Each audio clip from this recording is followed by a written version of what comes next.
Hello, my name is James Griesach. I'm a history student in the University of Minnesota's History Department, and I'm here today on behalf of our Center for Austrian Studies.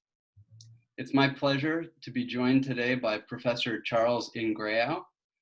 Professor Ingrao is an esteemed historian of early modern Central Europe who has published extensively on the Habsburg Monarchy in its various domains. His research into regions such as the Balkans has yielded valuable insight into how the past so often informs our present political realities. And in addition to his individual accomplishments in the field of history, Professor Ingrao has also served as editor for our Center of Austrian Studies Austrian History Yearbook. He's joining us today to discuss his most recent project, a third edition of his 1994 monograph, The Habsburg Monarchy, 1618 to 1815, published by Cambridge University Press. Professor Ingrao, thank you for joining us. Thank you for inviting me. Great. Well, first off, how have you been doing these days? Well, as you can see, I've aged quite a bit. With the epidemic, I decided to, while I was in quarantine, to grow my first ever beard. And now that I have it, my grandchildren want me to keep it until the epidemic is over. So you may have to lengthen the screen in our next interview to fit it all in. Yeah, it should be quite the beard at the end. Great. So you've recently been granted the title emeritus by your university, Purdue. So this seems like a good opportunity for a bit of reflection on your career. How did you initially come to study the Habsburg monarchy, and what do you find makes it such a compelling topic? Well, before college, I was all into American history and the history of European expansion in North and South America. But when I got to Wesleyan University in 1965, the first course I could take was in early modern European history. And I fell in love with the early modern period. And then I did a term paper on the significance of 1740 in German history. And that's when I discovered the Habsburg Monarchy. At the time, the only other person at Wesleyan who knew anything about Habsburg history was my fraternity brother, David Luft, who went on to be a great historian himself. During that my sophomore, junior, and senior years, I began taking tutorials in many fields, but three of them dealing with the Habsburg monarchy. And the first one I took, I realized that this was what I wanted to do for the rest of my life. Yeah, well, I certainly find it an interesting topic as well. Your Habsburg Monarchy book was published as part of Cambridge's New Approaches to European History series. So would you mind outlining what sort of new approaches were featured in the book's first two editions? Well, the very first, when I realized that it was new perspectives, new approaches, I decided that I would begin with a chapter that I have not changed through any of the three editions, unlike all the others. And it was to identify the distinctive traits of Habsburg history, beginning with geopolitics, going on to, because of geopolitics and the peculiar position of the Habsburg monarchy in the center of Europe, went on to the reasons why consensus and consensual politics, both international and domestic, was so important. How that then led to increasing diversity, or at least the incubation of existing diversity within the monarchy. The fourth was the unique relationship with Germany, and then, of course, the role of the dynasty in pulling it all together. But I think what most influenced me was a vision that I'd had since 1980, when I published an article on Habsburg geopolitics, is my vision of the Habsburg Empire nested in Central Europe, being essentially concerned about its security zones to the northeast in Poland, to the northwest in Germany, the southwest in Italy, and the Balkans. And I was gratified 2 years ago when Wes Mitchell published this great book on Habsburg geopolitics, and I was pleased to know that at least one person had read that article. Great. And How have your new approaches changed in this new edition? Okay, well, in the second edition, I've always been a historian who was focused on early modern, but always looking forward to the modern period rather than matching myself with medieval. And so as time went on, I realized there should be an additional chapter at the end, an epilogue that would talk about what we used to call the decline, but which I interpret as a process of disaggregation, where each of those 5 key components in Habsburg history end up being disaggregated and leading to the end in 1918. Once that was done, we proceeded to have a 25-year period of an absolute avalanche in scholarship, both within Central Europe and in the usual United States, Britain, France, Canada, whatever. And during that period, I initially, right after the second edition came out, I thought to myself, well, we really have to have something about classical music. I love classical music, and like my colleague Peter Judson, I have been whistling classical music my whole life, though never in public. And so I decided I would rely on my fascination, my obsession with composers like Beethoven and Haydn and Mozart. And so I wanted to put that in. But over the 25-year period, I had increasing reason to want to do a third edition. And that was especially because not just all the new research that was being done that needed to be incorporated, but the evolution of the Habsburg Slavs as a key component in contemporary politics with the breakup of Czechoslovakia, but especially of the former Yugoslavia. And so my fascination with the contrast between the Ottoman Slavs and their fate and the government that they were ruled by, and the Habsburg Slavs, where you have a more inclusive, democratic or proto-democratic state, I felt we had to make greater awareness of the Slavs and the Romanians and the other largely uncovered Habsburg peoples. You saw that in my decade as editor of the Austrian History Yearbook, that we really practice an affirmative action program of getting articles on the Slavs and the Romanians and Italians, and to go with the normal Germans and Hungarians and the occasional Czechs. Now, in the third edition, you will find a lot more about the Slavs, a lot more about classical music, and there are these references in the book pointing out what is going on today and trying to establish some kind of a tie-in, which I was really happy to do. Yeah, that seems to me sort of an important thread that you pull through all 3 of these editions, the dealing with the complex groups that were controlled under the Habsburg monarchy and situating them as they left Habsburg control, sort of following their trajectory, as it were. And that you already see that in the epilogue of the 8th chapter of the second edition. But then in the third edition, of course, there is that appendix, that coda at the end, where I go well beyond 1815. Mm-hmm. Now, okay. What purpose do you envision for this book? What sort of target audience were you aiming for while you were writing it? And what do you hope your readers take away from reading your book? Well, from the very beginning, I wanted a synthesis to attract and educate a broader audience of students and educable lay people.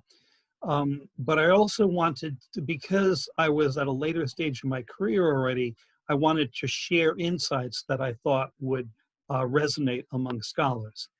In addition to that, for the third edition in particular, and you'd notice this in the book, I'm creating an alternative narrative for people in the successor states who have only learned about Habsburg history from the narrow, somewhat tendentious perspective of their particular nation. And I was pleased that the book came out in the Serbian edition, but it was after the second edition, and it didn't include what's in the book now. There are translations that are about to be published in Turkish and Spanish, but my goal from the beginning was to create a template that could be shared with people in Hungary, the Slavic states, successor states, Romania, even Italy, to accompany and complement the chorus of scholars over the last 2 decades who've talked about the Habsburg monarchy from a multinational or supranational perspective. Yeah. Well, it's certainly an admirable goal, sort of democratizing Habsburg narratives. Well, it hasn't killed me yet, so keep going. Well, you're not doing much traveling these days, I'm sure. That's for sure. Reading a lot of unread books from my library. I have felt guilty for years about all those unread books, and now I'm getting to go through them one after another. I think Umberto Eco said that it's important that you keep your library filled with books that you haven't read yet. It's healthy for your mind. But while I was reading your books and sort of comparing the editions, it struck me that you do a really great job in making what is a really complicated history of many different peoples, territories, and political configurations. You make it very readable and understandable to an audience that might not be historically trained in Habsburg studies. Was this something that you had in mind while you were writing these books? Oh, absolutely. And there's always the tension between wanting to add things. And in this book, especially the third edition, I put in a lot of things that I know most of my colleagues are unaware of unless they're in a very particularly focused part of the field.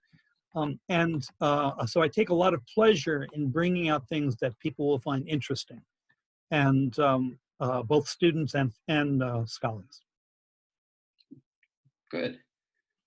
And also, one key difference in this new third edition was a focus on the challenges that mass politics and the move towards democratization posed to the Habsburg monarchy. Given the extreme uniqueness that the Habsburg monarchy shows and was dutifully highlighted throughout your book, Charlie, what lessons do you think a modern ethnically diverse nation state could take away from the process of Habsburg democratization and disaggregation? Well, by the end of the wars in Yugoslavia, I had begun to focus on what is it about democratization that leads so often to dissolution, whether it's Czechoslovakia or the Balkan states or Iraq or Ukraine and Crimea and the various parts of the old Soviet Empire. And beginning in the early 2000s, after the second edition had come out, but already after the wars had ended in the Balkans, I began giving lectures at the State Department, 1 or 2 lectures every year until I retired in 2016. And I began to focus on that, saying to these people, who included not just foreign service officers, but people from the intelligence community and various other government agencies that had overseas connections, that democracy, well, you'll have to read the last 3 pages of the book, but and it's there only because one of the 4 referees, anonymous referees who refereed the book, actually asked for me to write something about the recent scholarship, in particular Peter Judson's book. And I jumped at that opportunity to share my insights into the complexities of democratization and how the Habsburg monarchy really didn't collapse because it wasn't accepting the different minorities into the constitutional framework, certainly not on the Austrian half after the Ausgleich, but that rather democratization caused the destruction of the monarchy. And so this last section of my book, which mirrored a lot of the lectures I've been giving around the world, but especially those that I gave in my 15 years at the State Department on democracy and dissolution, and how we have to look at the Habsburg monarchy in the 19th century, right up until 1918, as a state that is democratizing, and it is the first state to confront the problem of democracy in a multicultural or otherwise divided society. And today, as we look at the newspapers, we see how politicians, especially the most demagogic and evil of them, use ethnic identity or other identities to cleave a society. As I said from the beginning in all those lectures I gave, including a lot of universities during the wars, that in a democracy, politicians can use ethnicity the way the car companies used to use gasoline. That is, they put lead in the oil companies put lead in the gasoline for an instant boost in power, but it poisoned the atmosphere. And that's exactly what happens. And I think we need to look at the challenges. The Habsburgs, like the coronavirus, it was a novel virus, nationalism. And we see what it did to a well-functioning society because they didn't have the answers yet on how to vaccinate their public in a way through media and other means to understand the need of the common good rather than intrinsically different identities. Great. Yeah, so it was sort of the injection of a new model into a system that wasn't built to support that new configuration. Yes, and I've been surprised after all that happened in the 1990s that there really hasn't been a re-examination of the Habsburg experience and to see how democratization, and I want to end this with one example, and that is the example of the Jews in Vienna. When you see the new election laws that take place in the 1880s and 90s, that suddenly you have a new class of people who are not as sophisticated as the Viennese elite, and who are easily brought in, much as people in the United States are easily brought in by a hateful narrative that led to the destruction of the link between the Jewish community in Vienna and the Christian community, and how, as Theodor Herzl points out, that he recognized that there needed to be as impossible. And it was democratization in Vienna, despite the resistance of the emperor and refusing to actually seat Karl Lueger. It was democracy that caused this crash to take place. This is not meant as an attack on democracy, but rather an appeal for our society to re-examine democracy and look at its what I call design flaws. When I gave out this lecture in Beijing at the University of Peking, as they call it, I stressed this challenge that we have to face. And afterward, one of my Chinese colleagues came up to me and said, President Hu, who was the president at the time, he would have agreed with everything you say. And what we need to do is look at democracy for the first time and examine introspectively how we can make it better. We spent 2 centuries protecting our democracy against monarchism, against fascism, against communism and other totalitarian regimes, but we haven't looked about protecting it by examining the very innards that make it work and the design flaws that we need to accommodate some kind of a solution. Great. And I've gone well beyond what originally I thought we'd be talking about, but I'm glad you asked those questions. Yeah, no, I think that your view of the Habsburg monarchy is an important case study for what you were just talking about. It provides and worthwhile. I don't think an early modernist can be a real historian with a broad perspective unless he looks to the modern period. Medievalists would say the same thing, I'm sure. Looking back from the early modern period. Yeah.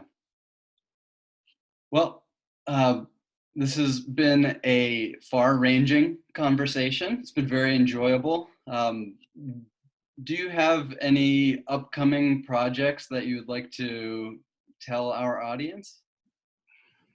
Well, I'd like to begin writing op-eds about that very subject, but I'm enjoying retirement, and we did, Wes Mitchell and I did do an article, an op-ed in the Wall Street Journal on April 7th about Joseph I's solution to the coronavirus.